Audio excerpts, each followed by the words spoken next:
Bienvenue à tous, merci d'être là. Pour ceux qui ne me connaissent pas, je suis Julie Griffon, je suis consultante en parentalité positive et créative, fondatrice de Terre d'Enfance, nouveau nom de baptême. Et j'accompagne parents et enfants à vivre et grandir ensemble dans la joie, dans le respect mutuel, dans la non-violence. J'accompagne pour les parents, les enfants, pour une vie de famille plus épanouie et plus joyeuse à travers des ateliers, des rencontres, des accompagnements individuels. Et comme chaque mois depuis octobre maintenant, je crois, sauf décembre parce qu'on était tous épuisés, qu'on a dû reporter la séance, j'accueille différentes professionnelles, activités pour vous les faire découvrir et qu'on en sache un peu plus. Ce soir, je suis très, très contente d'accueillir Marion et Aline de Doula les Douces pour discuter de ce beau métier qui est doula, mais qu'on ne connaît pas assez à mon goût. Donc, j'espère pouvoir faire partager votre activité et qu'on puisse répondre aux questions des gens qui découvrent cette activité. En tout cas, merci beaucoup d'être là ce soir.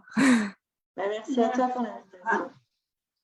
Alors, pour commencer, est-ce que vous pourriez vous présenter l'une après l'autre brièvement et nous dire comment vous en êtes venue au métier de doula? Ça va? Vous êtes stressé un petit peu? Non, pas du tout. Bon, bah, tout va bien. Alors, on est entre nous. Disons que c'est un premier live. Après, on sait un petit peu que c'est un petit. Tu veux y aller?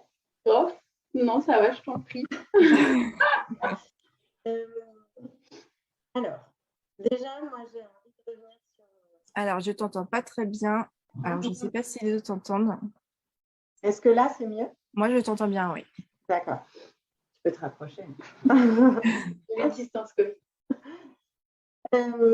Alors déjà, juste peut-être revenir sur comment on se connaît, Julie. Parce que je me dis que ce serait chouette de le raconter. On s'est retrouvés avec Julie il y a quelques années, quand après avoir eu ma première fille, on s'est retrouvés dans un atelier par un enfant.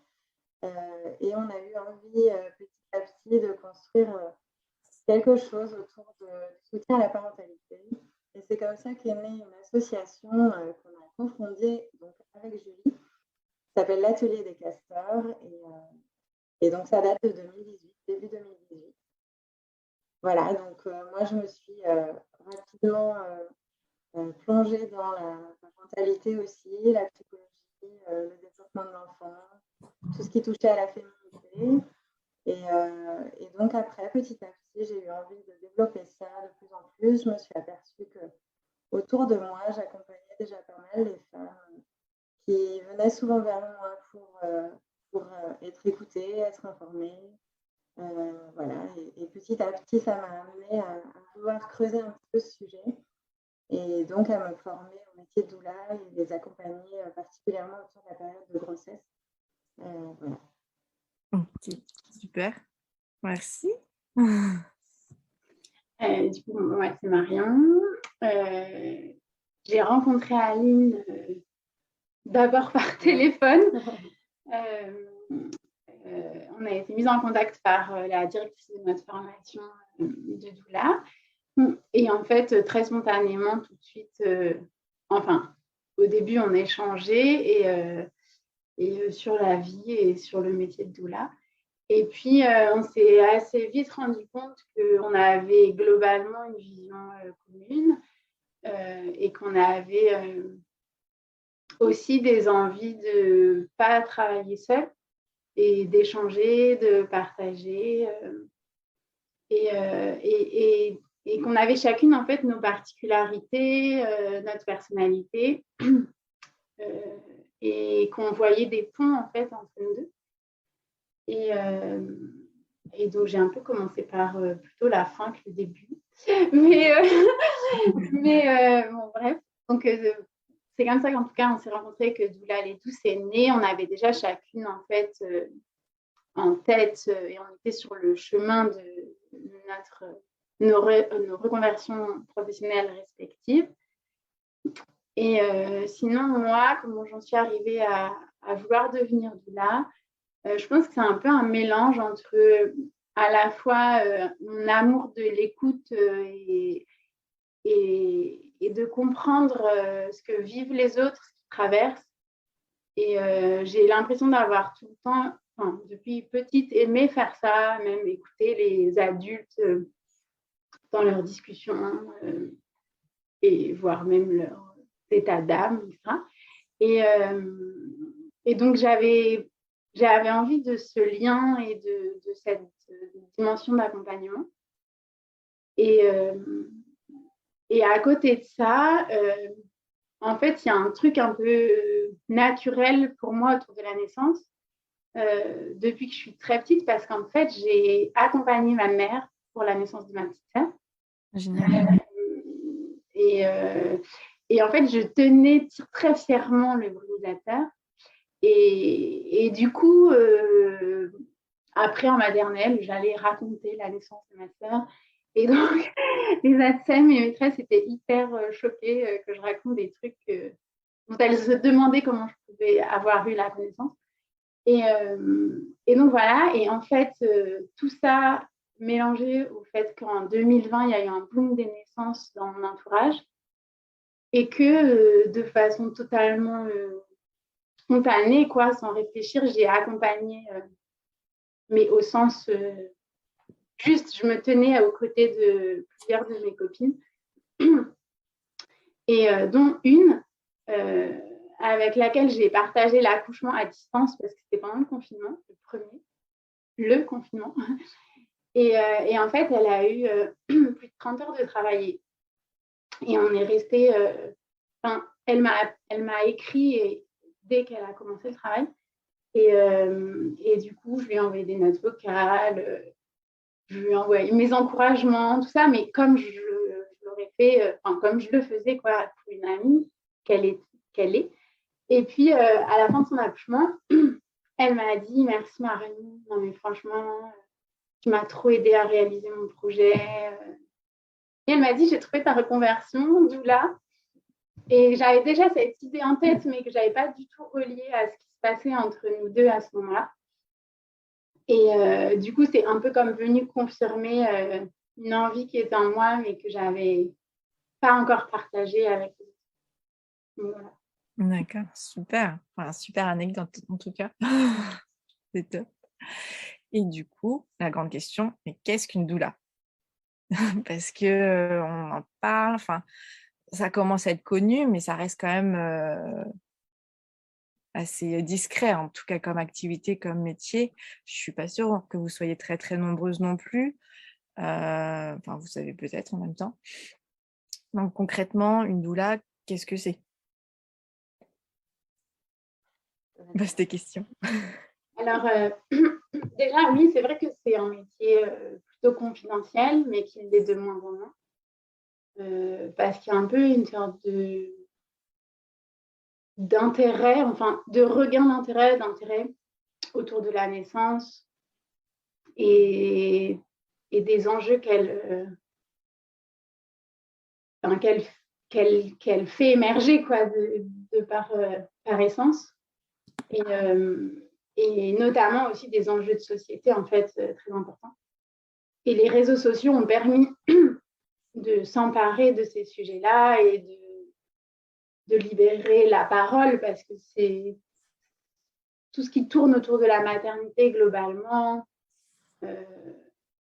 et même on peut l'étendre à l'intimité de la femme, en fait,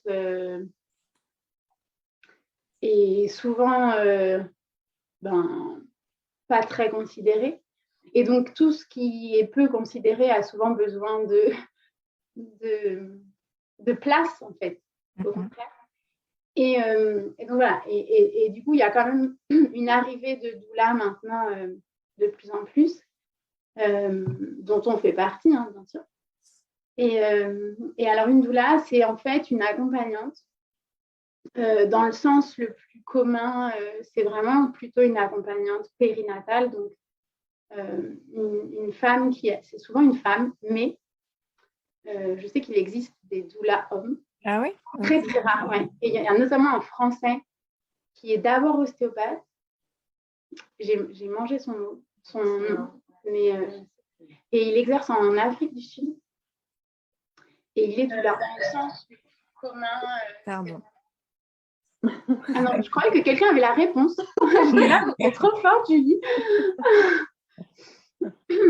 Non, non, non. Et bref, et du coup, pourquoi je parlais de lui? Mathieu expliquait que tu avais un regard. Ah oui, oui, oui.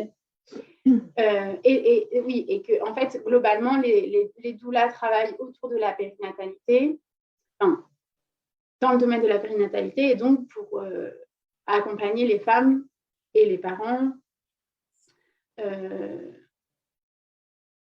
sur tout ce qui touche à la naissance et de près ou de loin, en fait, et directement ou indirectement.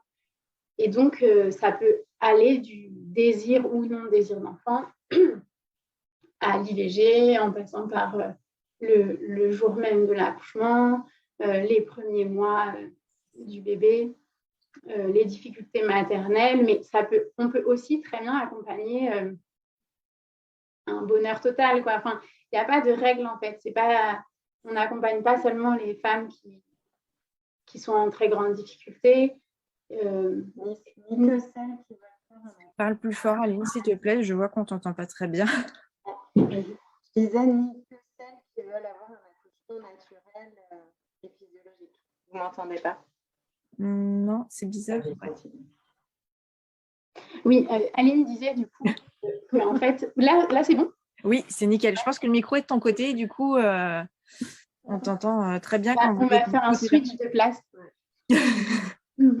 Et oui, du coup, Aline disait qu'en fait, on accompagne vraiment tout type de profil et qu'il n'y a absolument aucune règle. En tout cas, pour nous, c'est important d'offrir cet espace de liberté et de respect, en fait, comme inconditionnel. C'est-à-dire que quel que soit ton parcours, quel que soit ce que tu ressens, quelle que soit l'ambivalence de tes émotions, de tes projets, de tes doutes, des allers-retours que tu fais entre ce que tu aimerais, ce que tu as fait, ce que tu n'aurais pas fait, bref. Et du coup, oui, en fait, nous, on a envie de se positionner en disant qu'on accompagne toutes les femmes et que pour ce qui est des projets d'accouchement, on ne se limite pas du tout aux projets d'accouchement dits physiologiques. En fait, il y a beaucoup de doulas qui font le choix d'accompagner des femmes plutôt en projet d'accouchement à domicile ou physiologique, entre guillemets, bien sûr, en structure, que ce soit hospitalière ou clinique. Mais de notre côté, on trouve important d'accompagner et d'offrir cet accompagnement à toutes les femmes parce qu'en fait, de notre point de vue, même une femme qui décide d'accoucher en ayant recours à la péridurale, elle a aussi besoin de soutien, elle a aussi besoin d'accompagnement, elle a aussi besoin d'encouragement. Et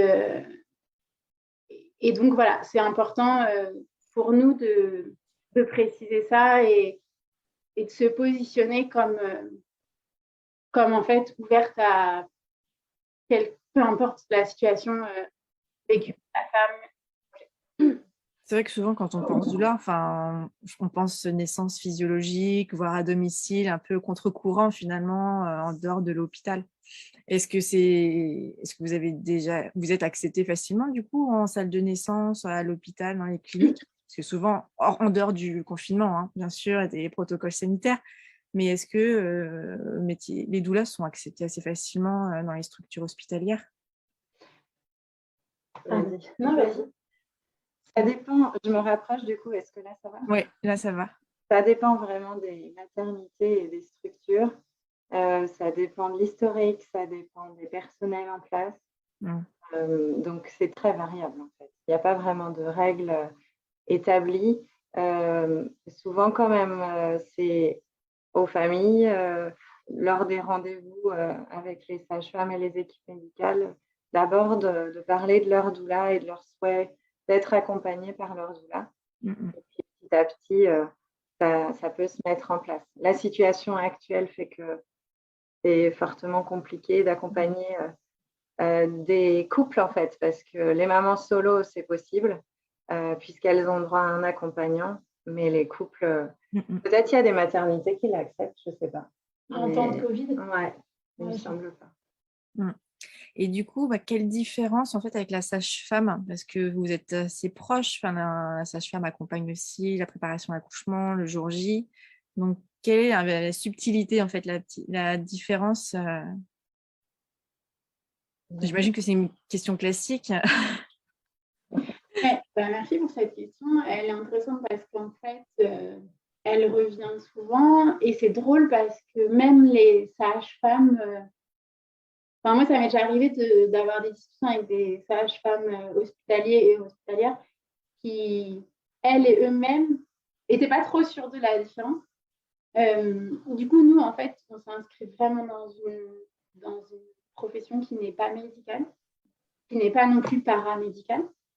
Et qu'est-ce que ça veut dire ça, en fait? Ça veut dire que on prodigue aucun soin, bien sûr, mais on ne fait pas non plus de diagnostic. On prescrit aucun traitement de quelque nature qu'il soit. Donc, je sais pas, si une maman nous appelle en nous disant non mais là qu'est-ce que je fais,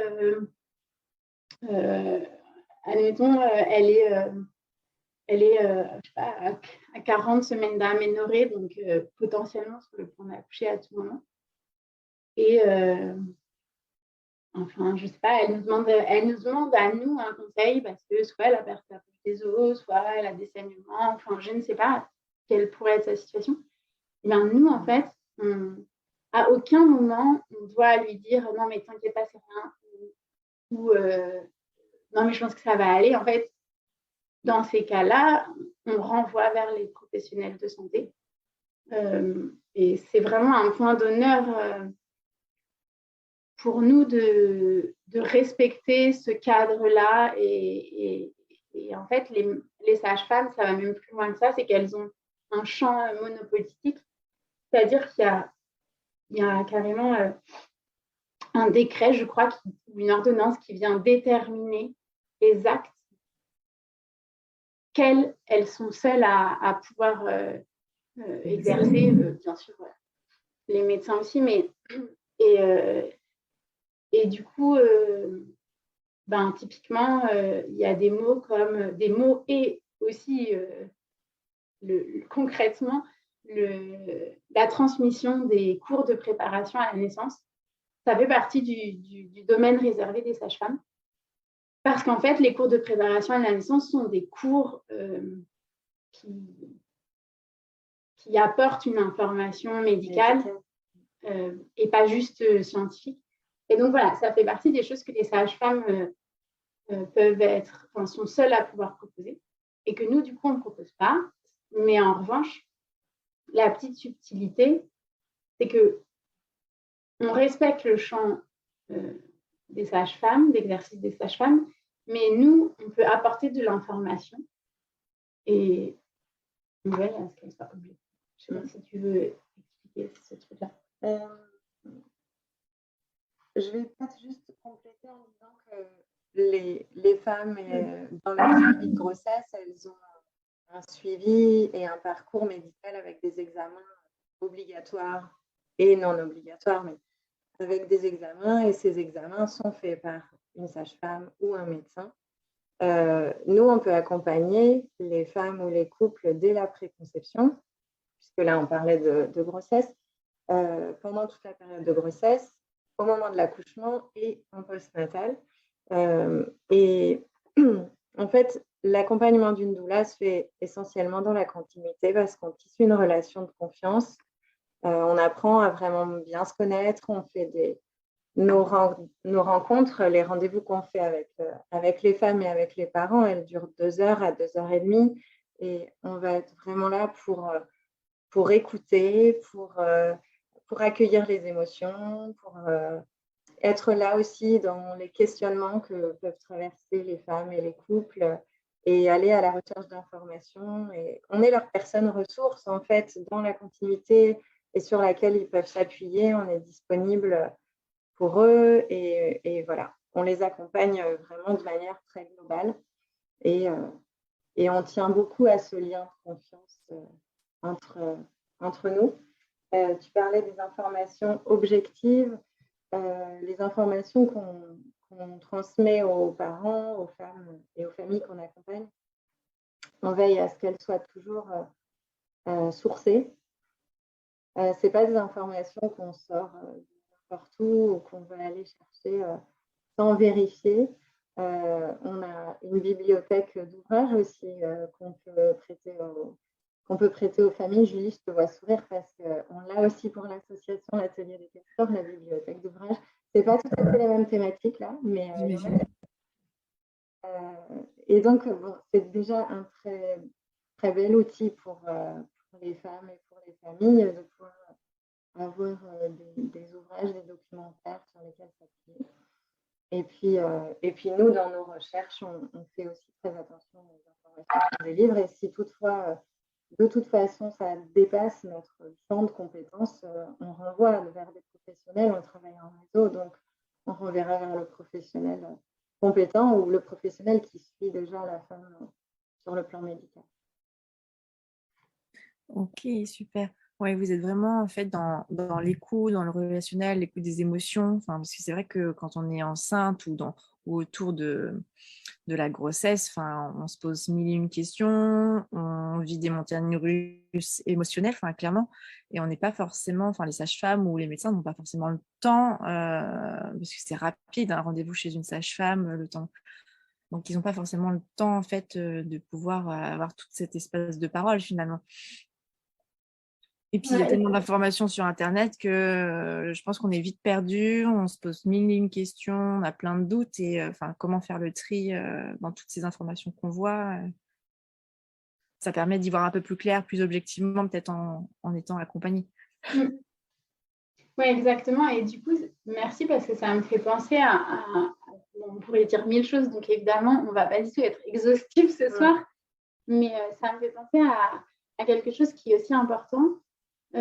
Pour nous, en tout cas, c'est que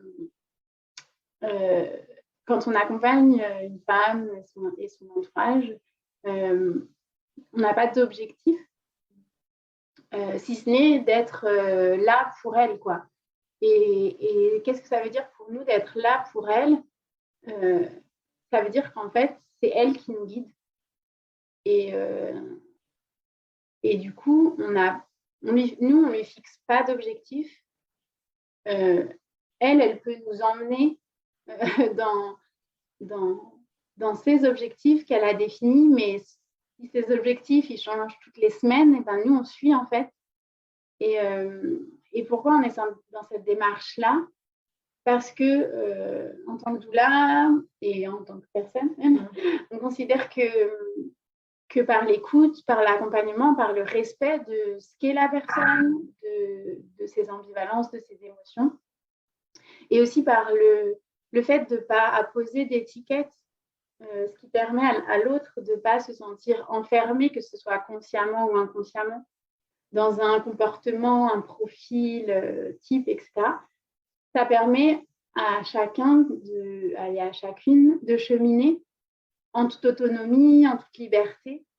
Et ce n'est pas à nous, en fait, de décider là où la femme doit aller. Mais par contre, parfois, là où elle veut aller, ce n'est pas facile d'y aller seule, d'y aller sans être accompagnée. Et c'est là où nous, on intervient. Et je rajouterais juste qu'on n'est pas non plus une béquille. Parce qu'en fait, sinon, sans béquille, après un moment, on peut ne pas réussir à continuer à avancer.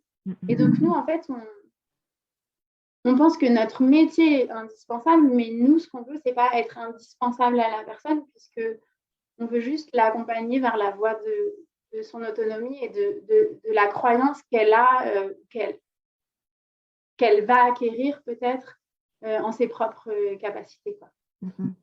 Oui, c'est peut-être l'accompagner le temps de... Un moment, en fait, c'est un peu comme moi quand on me sollicite, c'est qu'on arrive à un moment où on a soit la tête dans le guidon, soit on est perdu par X raisons, et que ça nous permet de nous reconnecter à nos ressources intérieures qu'on a tout en nous, mais que pour X raisons, on ne voit plus ces ressources ou parce qu'en effet, on n'est pas soutenu dans nos choix qui peuvent être différents de d'autres personnes ou pas reconnus, et du coup, on a besoin d'être écouté et quelqu'un qui nous permette de regagner confiance, en fait. Oui, c'est totalement ça. Décale-toi un petit peu. Encore que je me mette. Ouais, alors je pense qu'il y a vraiment... On échange, du coup. Faut faire les chaises musicales, en fait, ce soir. Ouais, voilà. Oui, ça me fait penser qu'il y a quelque chose auquel on tient beaucoup et dont on n'a pas encore parlé, c'est que ce qui nous tient à cœur, c'est que les femmes et les couples qu'on accompagne puissent faire leur choix de manière libre et consciente. Et ça suppose en fait qu'ils disposent à la fois de suffisamment de confiance en eux, mais aussi de suffisamment de connaissances. Donc ça, on y veille dans chacune de nos rencontres et chacun des accompagnements. Ok. Et je pensais à une question tout à l'heure. Vous accompagnez les femmes, mais pas que. Vous accueillez aussi les couples, en fait. Les accompagnements ne sont pas que... Oui, c'est ça. Et d'ailleurs, le second parent a parfois aussi besoin de rencontres seul à seul. Et on tient beaucoup à la confidentialité de ces moments-là. Et ça leur permet aussi de laisser cheminer leurs pensées et d'aller creuser un petit peu ce qui fait leur quotidien, ce qui fait leur questionnement futur et d'avancer aussi dans un parcours de grossesse qu'eux ne vivent pas de l'intérieur. Donc, de se réaligner un petit peu avec leur compagne. D'accord. Et du coup, vous accompagnez donc, pendant la grossesse même, mais vous disiez pas que. En fait, vous avez d'autres types d'accompagnement ou dans d'autres circonstances. Oui, on peut accompagner les femmes tout au long de leur vie. Donc, à partir des premières règles, par exemple, une jeune fille qui va ne pas se sentir à l'aise dans son corps et dans ses chamboulements physiques ou émotionnels et qui va peut-être pas oser en parler avec sa maman ou avec les femmes qui sont proches d'elle.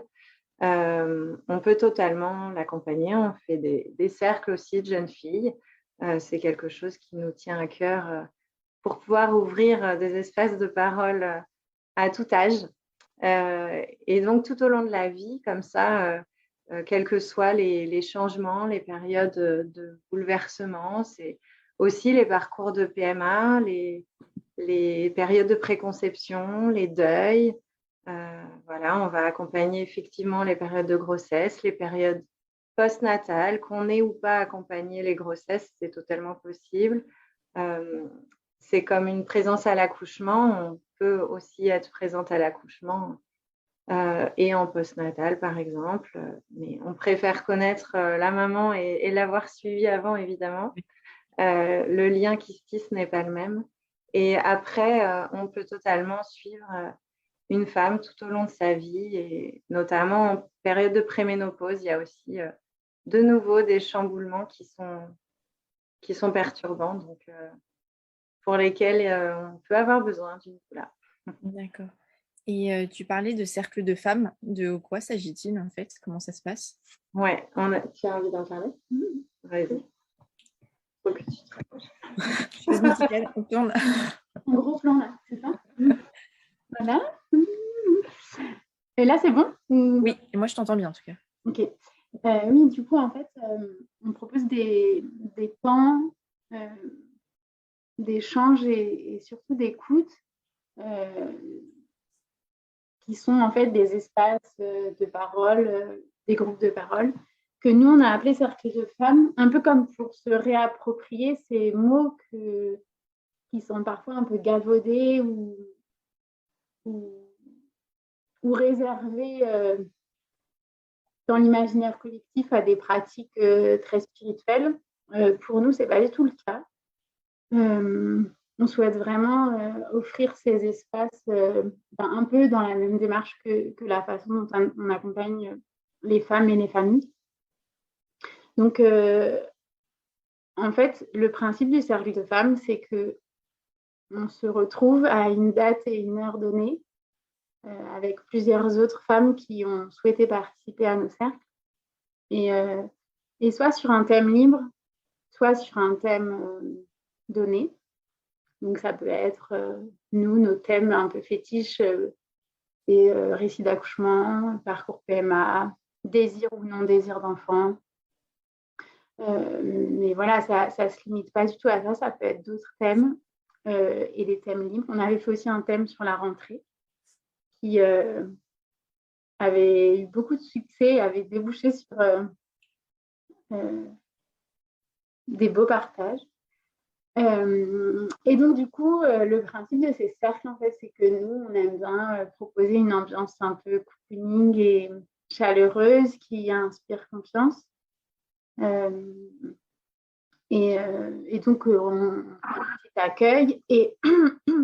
Et à notre façon, en fait, on invite, on met en place des choses et on invite à chacune ou celles qui veulent, parce qu'il n'y a pas non plus d'obligation de parler, en fait. Le maître mot, ça reste la liberté, dans le respect des partages des autres, bien sûr. Donc, on invite aussi chacune à être dans une écoute pleine et entière, donc à ne pas couper les interventions et partages des voisines, pour que justement toujours cette idée de cheminement de la pensée puisse se faire. Et en fait, c'est incroyable parce que c'est à chaque fois des moments très riches, surprenants souvent, et des femmes qui ne vivent pas nécessairement la même chose, voire des situations complètement opposées, trouvent comme des similitudes dans leur parcours et sont souvent très émues et ressortent, nous disent-elles, grandies quoi, de ces partages et avec des réponses aux questions qu'elles se posent qui n'ont pourtant parfois rien à voir avec celles que la voisine se pose. Et c'est comme même nous, quoi, on ressort de ça à la fois enrichie, quoi, et en même temps légère. Enfin, ça peut paraître paradoxal, mais c'est un peu comme ça que ça se passe. Et du coup, juste pour dire cercle de femmes, donc pour l'instant, on les ouvre aux femmes, mais en fait, on a un peu des demandes de les ouvrir aux hommes. Donc, c'est un cours de réflexion et de travail de notre côté. Mais, et le cercle, parce qu'en fait, la façon d'être le plus enclin à l'écoute et au partage et tout ça, c'est de s'asseoir en cercle. Donc voilà. Je ne sais pas si tu veux rajouter quelque chose sur les cercles. Non. Faudra que je vienne tester tout simplement. Évidemment, avec plaisir. On a. Mais en plus, je vois que Marion Durand confirme, donc je pense qu'elle a réagi vraiment. Vous parliez cercle, donc je sais on a des petits coucous. Je regarde si on a des questions. J'ai pas l'impression pour l'instant. On me dit que c'est très intéressant. Coucou Anne, coucou Marion, coucou Laure. Je vois des likes, mais je vois pas qui c'est. Ça se met pas à jour automatiquement, donc. En fait, on était en train de discuter et ça nous ramène à la réalité que c'est un live enregistré. Moi, j'avais oublié. Oups. Je ne vois pas de questions. En tout cas, n'hésitez pas, ceux qui nous regardent, si vous avez des questions, c'est le moment. Je regarde moi si j'avais d'autres questions.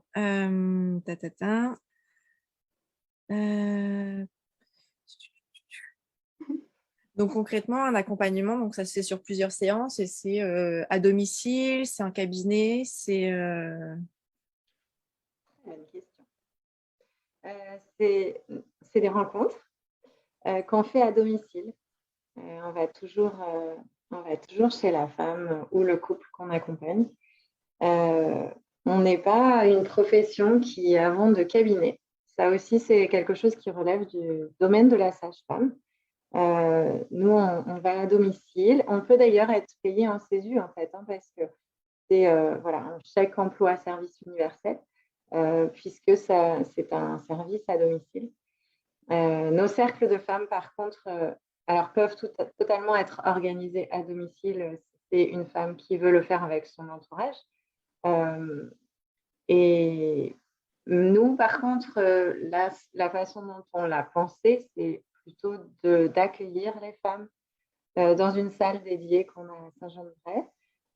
Et puis, on loue d'autres salles, parfois. Je pense au studio Équilibre à Saint-Jean-de-Bray, par exemple, où on est régulièrement. Voilà. D'accord. Ok. Et en général, j'imagine que du coup, il n'y a pas de nombre de séances définies ou de fréquences définies. Ça va être une adaptation selon les personnes que vous suivez. En fait, bien évidemment, on a des formules avec un nombre de rencontres en fait proposées. Mais dans la réalité, en fait, en pratique, même les femmes, lorsqu'on les rencontre la première fois, elles n'ont pas trop d'idée de combien de fois elles voudraient nous voir. Et du coup, en fait, on fait vraiment quasiment tout le temps, enfin, je crois qu'on fait tout le temps du sur-mesure. Et donc, chaque femme, un peu, pour l'instant, définit au jour le jour ses besoins avec nous. Et on fixe les rencontres. Parfois, ça nous arrive, Vers le micro. Ça nous arrive parfois de fixer un temps. En fait, c'est juste quand tu tournes la tête, et ben, on ne t'entend plus. Mais sinon, si tu es face à l'écran, c'est bon. Là, c'est bon, par exemple? Là, je t'entends très bien, oui. Ah oui. Ok, pardon. J'ai montré mes trous de nez. Mais pardon, ça m'a déconcentré. Pardon. Ah oui, oui, ça nous arrive de fixer un nombre de rencontres avec les femmes et puis en fait, ce nombre-là, il évolue parce qu'il y a un besoin plus important finalement. Et j'avais un autre truc auquel que je voulais évoquer, mais qui m'a complètement échappé.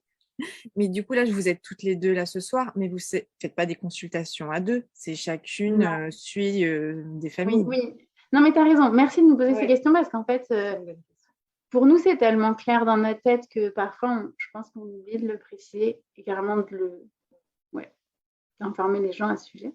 Du coup, en fait, nous, on a voulu créer Doula les douces pour être... pour s'allier en quelque sorte, enfin, pour communier, enfin... Et donc, notre idée, elle est un peu double, quoi. C'est à la fois de pouvoir créer une identité commune, à la fois en rassemblant nos activités autres, parce que du coup, on ne fait pas que de l'accompagnement en tant que doula. Et l'autre idée aussi, c'est de pouvoir chacune donc accompagner individuellement les familles, mais aussi de pouvoir se relayer en cas de besoin. Parce que, par exemple, une astreinte pour un accouchement, quand on l'a proposée quand elle est choisie par la femme, nous, on propose 4 semaines d'astreinte autour du terme. Et en fait, sur 4 semaines, il peut arriver plein de choses. Il peut arriver, surtout en ce moment, il peut arriver un test positif, il peut arriver, je ne sais pas moi, un problème personnel avec les enfants. Enfin, voilà. Et en fait, on a vraiment à cœur, et on trouve ça lourd pour une seule personne à porter et aussi à honorer, quoi, parce qu'à honorer coûte que coûte d'avoir son téléphone en sonnerie 24 heures sur 24, nuit comprise, etc. Et de pouvoir quitter son domicile dès qu'on nous appelle si besoin.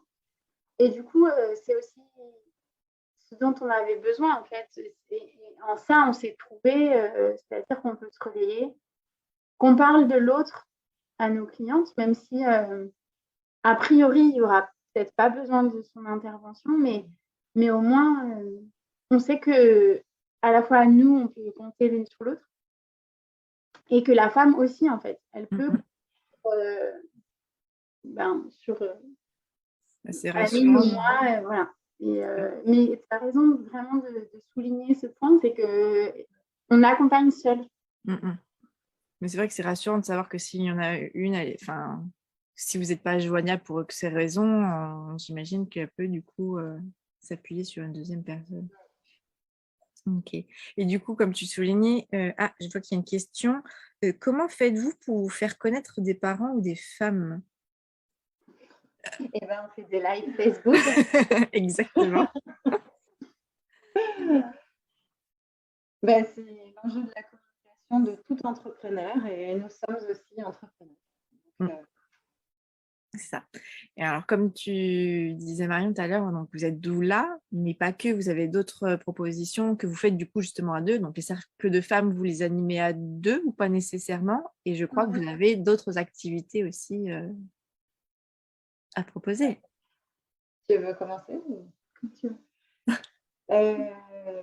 Alors, on a effectivement d'autres activités. On fait de l'accompagnement individuel, donc en tant que doula. Individuel parce qu'on accompagne les femmes individuellement, mais c'est aussi un accompagnement individuel, doublement individuel parce que c'est l'une ou l'autre de nous. On fait aussi, alors on le mettra en place petit à petit, mais sans doute l'accompagnement collectif de certaines femmes qu'on accompagnera en même temps. C'est des projets qu'on a envie de mener comme ça. On fait ensemble aussi les soins rituels Rebozo. Alors, mais qu'est-ce que c'est? Je te laisse, vas-y si tu veux. Ouais. Okay. Du coup, là, c'est bien ou pas? Là, oui, vas-y, je crois. Du coup, le soin rituel Rebozo, en fait, c'est un soin un peu de passage, de transition pour des petits ou grands moments de la vie ou juste pour des grandes fatigues ou besoin d'être chouchouté. Et en fait, c'est un soin qui est plutôt inspiré de traditions mexicaines et qui, depuis le début des années 2000, a été beaucoup pratiqué en France. Ça a été introduit par les doulas, en fait. Je crois, c'est Doula de France, je crois qui a un peu comme démocratisé cette pratique en France. Et c'est un soin qui consiste à proposer à la femme un temps vraiment dédié à elle de recentrage, de bien-être. C'est un soin qui commence par un accueil avec une tisane qu'on fabrique nous-mêmes. Et ça nous tient à cœur de faire appel à... Enfin, on se fournit à l'herboristerie locale, etc. Et on veille à utiliser des produits bio. Parce que ça fait partie pour nous, les petits détails, en fait, pour nous, ça fait partie à la fois de la façon dont on est dans la vie et aussi ça fait partie de ce qu'on veut offrir aux femmes. Ce qui, des fois, ne nous arrange pas tellement. Hein. On se prend trop la tête ou alors on n'en finit pas avec nos détails. Mais en tout cas, c'est comme ça qu'on aime travailler dans le détail. Et puis, donc, après, c'est le petit accueil et ce premier échange qui est souvent, encore une fois, très riche hein, et parfois très léger et parfois, enfin, c'est souvent très agréable. Ça l'est toujours, d'ailleurs. C'est toujours très agréable. Ensuite, on passe au massage à 4 mains. Donc là, on masse Aline et moi ensemble, la maman. La femme. La maman, pardon. Ouais. Oui, très juste. Tu veux prendre ou non, mais c'est vrai. C'est la femme ouais. Parce qu'en fait, c'est un soin que justement, du coup, on propose tout au long de la vie. En plus, on l'a déjà offert à des femmes qui sont pas mamans. C'est vrai que quand j'avais entendu parler du Rebozo, parce que j'en ai vécu un, mais je pensais que c'était pour la femme après son accouchement, en fait. Je pensais pas que... Enfin, je t'ai coupé, excuse-moi, mais... Non, mais oui, tu as raison, parce qu'en fait, c'est beaucoup aussi ce qui est compris. Pourquoi? Parce qu'en fait, la dernière étape du soin, c'est un resserrage des 7 points du corps et notamment un resserrage du bassin. Et en fait, pendant la grossesse, très très souvent, le bassin s'élargit. Et ce soin, en fait, vient aider le corps à se recontenir, quoi, et à se refermer. Comme pour, dans le cas d'un massage en postpartum, comme pour venir refermer le temps de la grossesse et marquer quoi, cette naissance, en fait. Et certaines disent cette naissance de mère, quoi, pour accompagner le corps dans ce passage qui est certainement pas anodin. Et c'est pour ça aussi que moi, j'ai lapsus de dire maman, alors qu'en fait, évidemment, toute personne d'ailleurs. C'est drôle parce qu'on a eu notre formatrice qui nous a transmis ce soin. Elle avait une demande d'un rebozo pour un homme et ça lui posait question parce que c'était inédit déjà. Et puis, il y a des techniques de serrage qu'il faut adapter du coup en raison de la physionomie différente du corps de l'homme par rapport à celui de la femme. Mais bon, en tout cas, nous, on propose à toute femme, quelle que soit son histoire, presque même quel que soit son âge, quoi. Enfin, encore une fois, on s'adresse, nous, aux jeunes filles aussi, à la seule petite précision que lorsqu'on masse une jeune fille, on demande aux parents d'être présents dans la salle, quoi, en cas de mineur. Mais voilà, il n'y a vraiment pas de règle. Ça peut aussi être pour marquer la retraite, qui est aussi un passage de vie souvent très attendu, mais aussi très anxiogène. Une séparation. On a fait aussi avant un mariage. Parfois aussi dans le cadre d'un parcours PMA. Il y a, pour le coup, c'était une femme déjà maman, mais une maman qui nous appelle avant une implantation prochaine et elle s'est dit, ok, j'ai envie de marquer et j'ai envie de prendre ce temps pour moi et prendre soin de moi. Donc, il y a encore une fois pas de règle et c'est un soin qu'on est ravis d'offrir à toutes les femmes. Ok. Je vois qu'il y a un commentaire, Laure qui conseille ce massage avec Aline et Marion. Un moment magique. Je trouve que c'est une belle transition aussi. Je me sens une perche. Pour une autre facette de ton activité. Merci Laure. Oui, mon moment magique.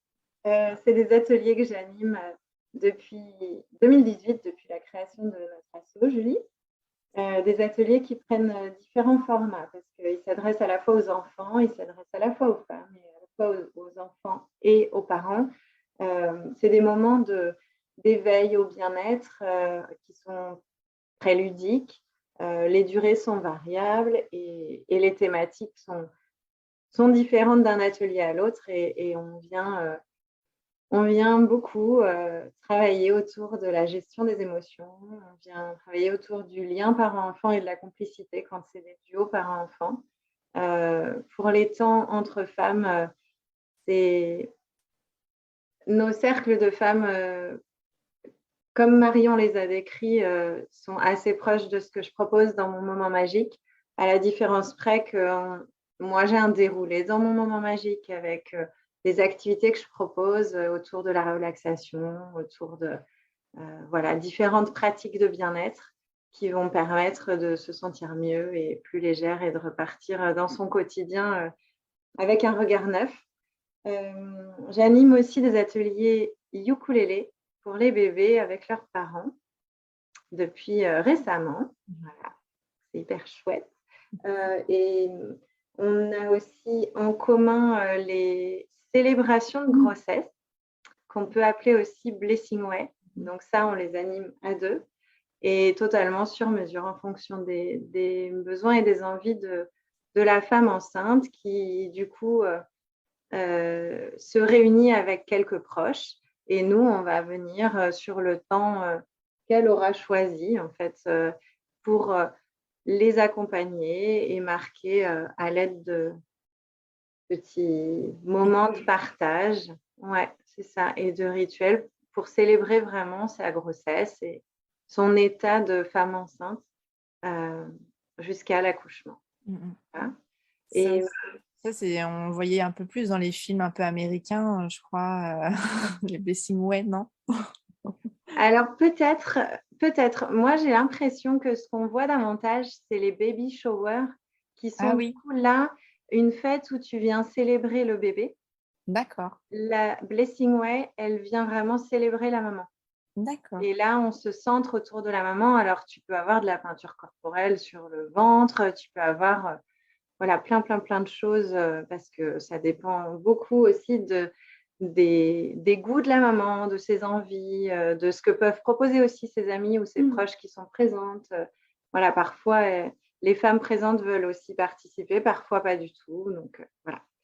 Et ensuite, ce dont on n'a pas parlé, c'est les massages bien-être de Marion, je crois. Ouais. Tu en avais parlé. Non. Tu fais quel genre de massage? Je t'entends pas. Là, c'est bon? Oui. Ouais, du coup, moi, je suis aussi praticienne en massage de bien-être. Et pour le coup, là, je masse encore une fois toutes les femmes. Je masse aussi de très jeunes filles. Pendant les vacances de Noël, là, j'ai réalisé un massage sur une jeune fille de 12 ans. Elle avait une carte cadeau à Noël. Et c'était vraiment très chouette. Et en fait, je propose plusieurs types de massages. J'ai été formée à plusieurs massages qui s'inspirent de différentes techniques et pratiques dans le monde. Donc, je fais aussi bien de l'énergétique chinoise que du massage suédois ou californien, qui sont, je pense, un peu les plus connus. Je fais aussi du massage type baliné, qui est un massage relaxant, mais aussi drainant, qui est très apprécié des gens du coup, qui ont envie de faire circuler à la fois l'énergie et davantage le soin dans le corps. Donc aussi par les sportifs. Je suis aussi formée au massage de terre chaude, mais pour l'instant, je ne le propose pas encore parce que je ne me suis pas équipée du matériel. Et bien sûr, je fais des massages femmes enceintes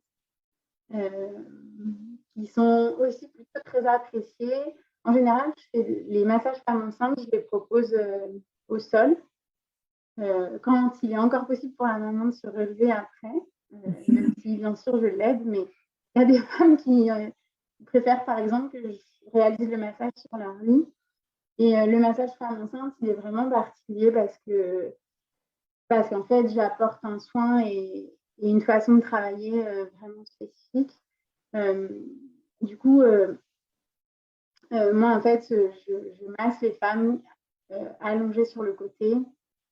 En général, c'est vraiment une position dans laquelle elles sont confortables. Et puis, j'ai toujours un coussin d'allaitement, ce qui leur permet en fait de s'installer souvent comme elles se couchent le soir. Quoi,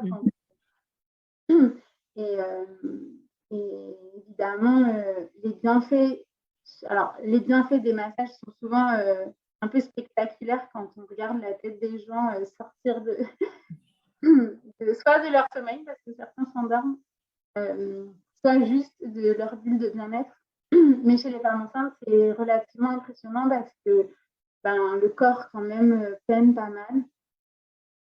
Et du coup, en fait, le massage vient vraiment détendre, délasser. Ça vient faire aussi lâcher le mental. Et du coup, ça apporte un bien-être immédiat. En fait, ça vient juste donner un shoot d'ocytocine notamment l'hormone dite de l'amour. Et voilà, quoi. Du coup, certaines m'ont dit que j'avais l'impression d'avoir fumé un joint à 9 mois de grossesse, oui, parce que je masse dès le deuxième trimestre. Donc, oui, pardon, je masse dès le deuxième trimestre de grossesse. D'accord, justement, je me demandais s'il y avait un moment recommandé ou justement non recommandé pour se faire masser. Moi, c'est c'est plutôt interdit de se faire masser pendant le premier trimestre. Après, si jamais on est en grossesse pathologique, moi, je ne masse pas sans avis du médecin. Sans avis disant qu'il n'y a pas de contre-indication. Et ensuite, par contre, ce qui est génial, c'est qu'on peut se faire masser jusqu'au terme, quoi. Et du coup, en fait, le massage, comme toute autre chose qui vient apporter de l'énergie positive, ça vient avoir un effet, en fait, pas que sur le moment, mais aussi ça peut favoriser le lancement du travail, l'accélérer, et aussi, comme nos accompagnements de doula, quoi. C'est-à-dire qu'en fait, mieux on se sent dans une relation de confiance, un lien, etc. Après, plus en confiance on est avec le bébé, etc. Et ça, c'est transposable à toute personne qui est enceinte, quoi. C'est que le massage vient aussi connecter corps et mental et parfois inviter au lâcher prise. Voilà. J'ai un petit mix. Ah oui. Bon, je le dis parce que sinon. Voilà. Mais je suis aussi formée en fait pour donner des cours de danse prénatale. J'ai pas encore officiellement lancé mes cours. Pour l'instant, j'ai juste fait des cours d'essai, notamment sur ma sœur. Mais un bon boost de confiance. C'est un des défis 2022, c'est de enfin ouvrir les cours de danse prénatale. Je suis sûre que les adhérents de l'atelier des castors en seraient ravis. Et en voilà une belle idée. Avec plaisir, je vais aller répéter alors. Disons une offre super complète et complémentaire en fait avec toutes vos activités finalement. Donc, chouette. Bravo en tout cas pour tout ce que vous proposez. Merci. Je regarde si jamais on a des questions, mais je pense que tout est clair. Est-ce que vous voulez rajouter quelque chose que vous auriez oublié de préciser sur le métier doula ou dans le cadre de vos activités? Sans doute qu'après, on va se dire oh, mais on aurait pu dire ça. Mais là, moi, je vois rien qu'on aurait oublié. Bon. En tout cas, à ceux qui nous... Oui. Comment? Vous pouvez en parler autour de vous.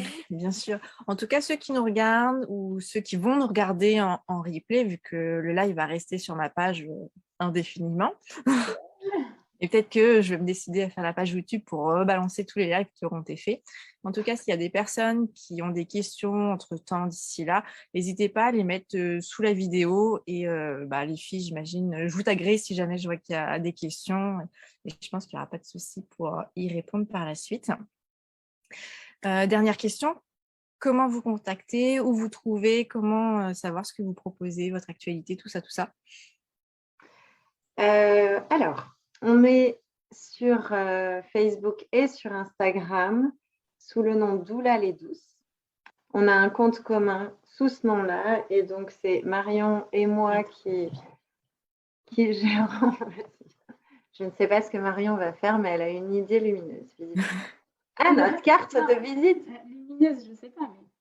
Mais... Ouais. Cool. Je mettrai, ou vous mettrez, comme vous voulez, on mettra le lien de votre page Facebook dans les commentaires, comme ça, si quelqu'un veut vous retrouver, ce sera plus facile. Et puis, notre site internet, c'est www.doulalezdouces.fr. Pareil, on mettra tous les liens si vous êtes OK en dessous, comme ça. Avec plaisir. Contacter. Merci beaucoup, en tout cas, pour cet échange de ce soir. J'espère que ça s'est bien passé pour vous. En tout cas, ça fait 1 heure qu'on est là. C'est passé super vite, enfin, de mon côté. On a discuté. Eh bien, merci. Je vous souhaite une belle soirée. Merci à toi, Julie. Belle soirée à tout le monde. À très bientôt. Merci. Merci. Bonne soirée. Au revoir. Salut.